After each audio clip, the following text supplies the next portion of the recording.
रत्नागिरी तालुक्यातील गणपतीपुळे तीर्थक्षेत्री काल रात्री झालेल्या जोरदार वादळी पावसामुळे मोठं नुकसान झालं आहे। जोरदार वादळी वारा सुटल्याने नारळ विक्रेत्यांचं नुकसान झालं असून अनेक ठिकाणी झाडे पडली आहेत।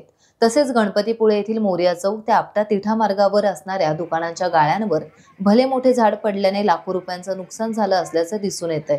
सदरचे झाड रस्त्यावरून बाजूला करण्यासाठी गणपतीपुळे शिवसेना शाखा प्रमुख कल्पेश सुर्वे, चंडिका टूर्स आणि ट्रॅव्हलर्सचे मालक किशोर गुरव, तंटामुक्ती अध्यक्ष समीर कदम, महेश माने आणि आदी ग्रामस्थांनी या आपत्तीमध्ये मदतीचा वाटा उचलला।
टाइम्स डिजिटलला लाईक करा, सबस्क्राइब करा, शेअर करा आणि बेल आयकॉन दाबायला विसरू नका। पाहत रहा टाइम्स डिजिटल।